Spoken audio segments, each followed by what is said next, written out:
السلام یا حسین السلام یا حسین السلام یا حسین السلام یا حسین السلام یا حسین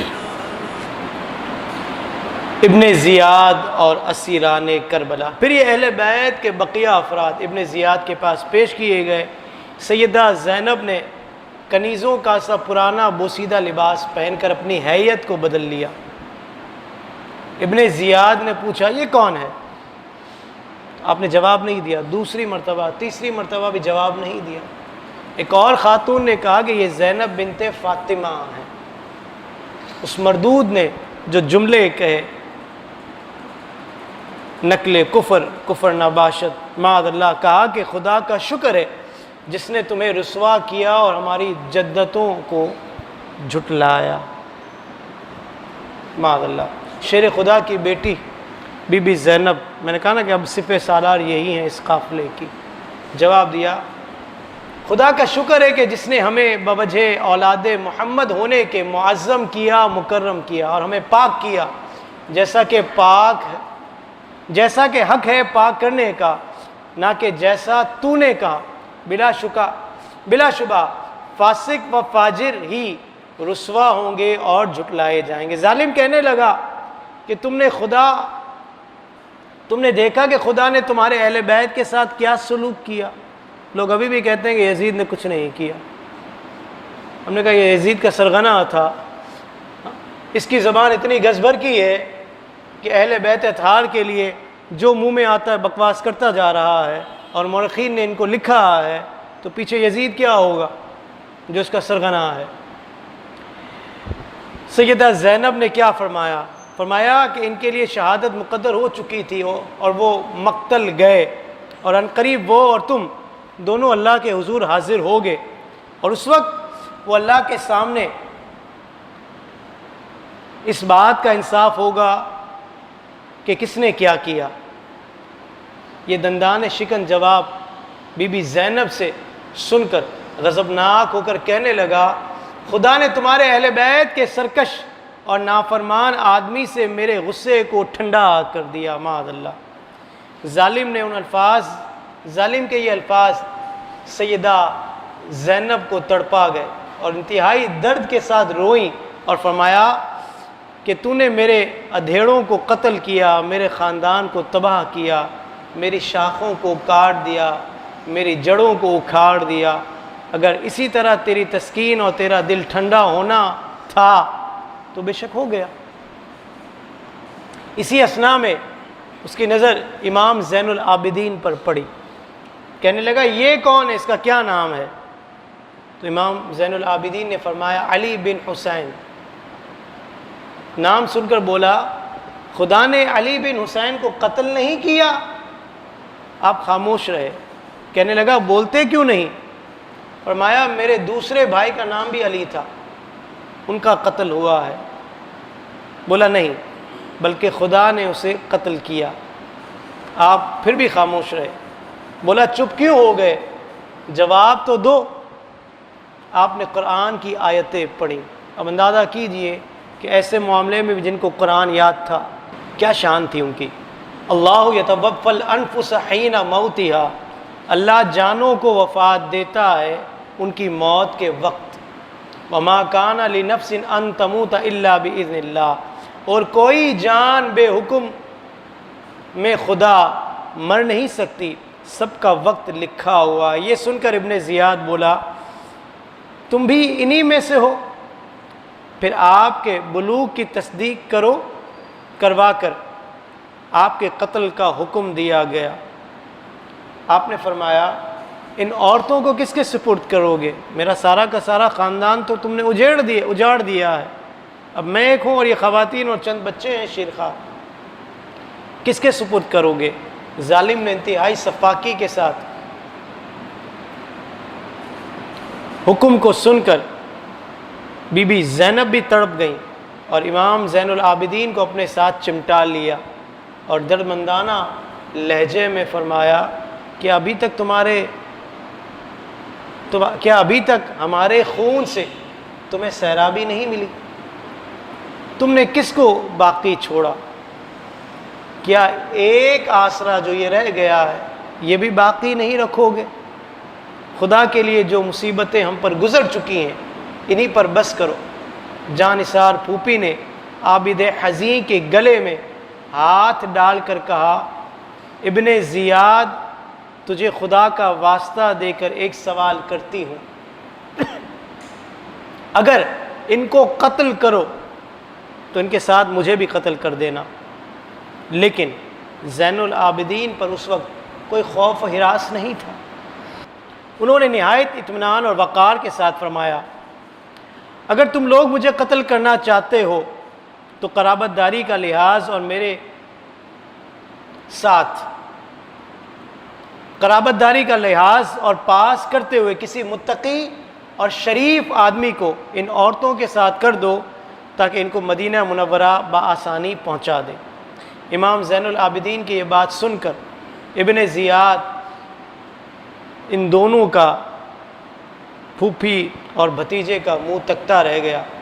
آخر اس شقی کا دل پسیج گیا اور اس نے حکم دیا کہ اس لڑکے کو اور اس عورت کو چھوڑ دو، ورنہ امام زین العابدین کے بھی یہ لوگ درپے تھے۔ مسجد کوفہ میں اعلان فتح اور ابن عفیف کی شہادت۔ اس کے بعد اعلان ہوا کہ لوگ مسجد میں جمع ہو جائیں۔ جب لوگ جمع ہو گئے تو ابن زیاد نے ممبر پر کھڑے ہو کر خطبہ دیا اور کہا کہ اللہ کا شکر ہے جس نے امیر المومنین یزید بن معاویہ اور ان کے ساتھیوں کی مدد کی اور ان کو فتح اور نصرت سے نوازا، اور کذاب ابن کذاب حسین بن علی اور ان کے رفقا کو شکست دی اور قتل کیا، معاذ اللہ۔ جب ظالم نے حضرت علی اور حسین کو معاذ اللہ کذاب کہا تو حضرت عبداللہ بن عفیف ازدی حضرت علی المرتضیٰ کے دوست تھے، ساتھی تھے، بزرگ تھے، نابینا ہو چکے تھے، مسجد میں ذکر و اذکار نماز وغیرہ میں مصروف رہتے تھے، بتاب ہو گئے، دونوں آنکھوں سے معذور اٹھے اور بھرے مجمع میں کیا جواب دیا؟ فرمایا، او ابن مرجانہ، تو بھی جھوٹا کذاب اور تیرا باپ بھی جھوٹا کذاب۔ تم لوگ اولاد رسول کو قتل کرتے ہو اور باتیں ایسی کرتے ہو جیسے صدیقین ہوتے ہیں۔ ابن زیاد نے کہا، اس کو پکڑو، اور سپاہیوں نے اسے گرفتار کر لیا۔ اس وقت تو اس کی قوم کے لوگوں نے ان کو چھڑا لیا اور ابن زیاد نے بھی اس کو چھوڑ دیا، لیکن بعد میں کہا کہ اس بوڑھے کو لے کر آؤ۔ ان کو بلایا گیا اور قتل کر کے ان کی لاش کو لٹکا دیا گیا۔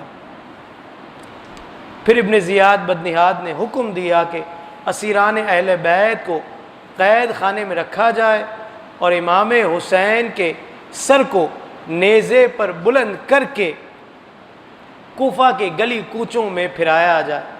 چنانچہ امام علی مقام کے سر انور کی اس طرح بے حرمتی کی گئی اور گلیوں بازاروں میں پھرایا گیا۔ خطبہ امام زین العابدین۔ امام زین العابدین نے ایک خطبہ دیا اس مقام پر۔ خطبہ کیا ہے امام زین العابدین کا؟ حمد و صلوات کے بعد فرمایا، جو جانتا ہے وہ جانتا ہے، اور جو نہیں جانتا جان لے کہ میں حسین بن علی بن ابی طالب ہوں، ان کا فرزند ہوں، جو کنارہ فرات پر بھوکے پیاسے شہید کر دیے گئے۔ حالانکہ ان کے ذمہ نہ کسی کا خون تھا اور نہ ہی کسی کا مال انہوں نے لیا تھا جس کو دینا تھا۔ میں ان کا فرزند ہوں جن کی عزت پامال کی گئی، مال و اسباب لوٹا گیا، اہل و عیال کو قیدی بنایا گیا۔ میں تمہیں خدا کی قسم دے کر پوچھتا ہوں، بتاؤ تم نے میرے والد ماجد کو خطوط لکھ کر نہیں بلایا تھا؟ کیا تم نے ان سے عہد و پیمان نہیں کیے تھے؟ ضرور کیے تھے، پھر تم نے ان کو چھوڑ دیا، اور صرف یہی نہیں بلکہ ان سے جنگ کی اور دشمن کو ان پر مسلط کر دیا، پس تمہارے لیے ہلاکت اور بربادی ہو۔ تم نے جہنم کی راہ اختیار کی اور اپنے لیے بہت برا رستہ اختیار کیا۔ بولو تم رسول اللہ صلی اللہ تعالی علیہ وآلہ وسلم سے کل بروز قیامت کیسے نگاہ ملاؤ گے؟ جب وہ تم سے اپنی اطرت کے قتل کا سوال کریں گے تم کیا جواب دو گے؟ ہر طرف سناٹا چھا گیا اور رونے کی آوازیں بلند ہوئیں۔ کوفیوں نے کہا کہ ہم آپ کا ساتھ دیں گے، آپ کے ہر حکم کی تعمیل کریں گے۔ آپ نے فرمایا اے گروہ غدار و مکار، تم نے پہلے ہی بلا کر جو سلوک کیا ہے اس کے بعد اب تم اس قابل نہیں ہو کہ تمہاری باتوں پر یقین کیا جائے، ہرگز نہیں۔ خدا کی قسم ابھی وہ زخم نہیں بھرے جو کل ہمارے بزرگوں کو لگے ہیں، ان کے اہل بیت اور ان کے رفقا کے قتل ہونے سے جو زخم اور جو تکلیف پہنچی ہے، اس کے بعد تم جیسوں کا کوئی بھروسہ نہیں ہے۔ تعجب نہیں ہے اگر حسین قتل کیے گئے، اس لیے کہ ان کے بزرگ بھی تو جو ان سے افضل تھے وہ بھی قتل ہوئے ہیں۔ اے کوفہ والو خوش نہ ہو اس وجہ سے کہ حسین پر ظلم کیا گیا، یہ امر اللہ رب العالمین کے نزدیک بہت بڑا ہے۔ جو بزرگوار نہر فرات پر قتل ہوئے ہیں ان پر میری روح قربان ہو، جن لوگوں نے ان کو قتل کیا ان کے لیے جہنم کی سزا ہے۔ یہ خطبہ امام زین العابدین کا ہوا۔ اب بی بی زینب رضی اللہ تعالی عنہا کا ایک خطبہ، آپ فرماتی ہیں حمد و صلات کے بعد کہ اے بے وفا اور دغاباز کوفیوں، کیا اب تم روتے ہو اور ماتم کرتے ہو؟ خدا تمہیں ہمیشہ رلائے اور تمہارا رونا اور ماتم کرنا کبھی بھی ختم نہ ہو۔ رو رہے ہیں نا آج تک۔ 61 ہجری میں واقعہ کربلا ہوا ہے اور آج چل رہا ہے 1442 ہجری، ابھی تک رو رہے ہیں، پیٹ رہے ہیں۔ اور اس دفعہ تو بہت اچھا ہوا ہے ان کے ساتھ کہ 10 محرم سے پہلے جو ہے بارشوں نے آ کر ان کے سارے کنٹینرز کو آگے پیچھے کر دیا کہ ان کے مقدر میں رونا ہے۔ فرمایا کہ تم بہت زیادہ رو اور تھوڑا ہنسو، تمہاری مثال اس عورت جیسی ہے جو دن بھر سود کاٹتی ہے اور رات کو شام کو پھر بگاڑ دیتی ہے، خراب کر دیتی ہے۔ اور پھر فرمایا کہ تمہاری مثال اس سبزے کی طرح ہے جو نجاست کی ڈھیری پر لگا ہو، تم میں بجز خود ستائی، شیخی بگاڑنے، عیب جوئی، تہمت سرائی اور لونڈیوں کی طرح خوشامد اور چاپلوسی کے کچھ بھی نہیں ہے۔ میں اور آپ کیا جانیں گے ان لوگوں کو؟ خاتون ہو کر سیدہ زینب اتنا کچھ جانتی ہیں کہ یہ کیا چیز ہیں۔ پھر فرماتی ہیں کہ تم نے ہمیشہ ہمیشہ کے لیے ذلت اور عیب کمایا اور جہنم کے سزاوار ہوئے۔ تمہارے ماتھے پر بے وفائی اور غداری کا داغ لگ چکا، وہ کسی پانی سے زائل نہیں ہونے والا۔ اے کوفیو، کیا تم جانتے ہو کہ تم نے کس طرح جگر گوشہ رسول کو پارا پارا کیا اور کس طرح خون ناحق بہایا؟ تم نے خلاصۂ نبوت، خاندان نبوت اور سرداران جوانان اہل بیت کو قتل کیا اور تم نے مخدرات عصمت اور طہارت اور دختران خاتون جنت کو بے پرواہ کیا ہے۔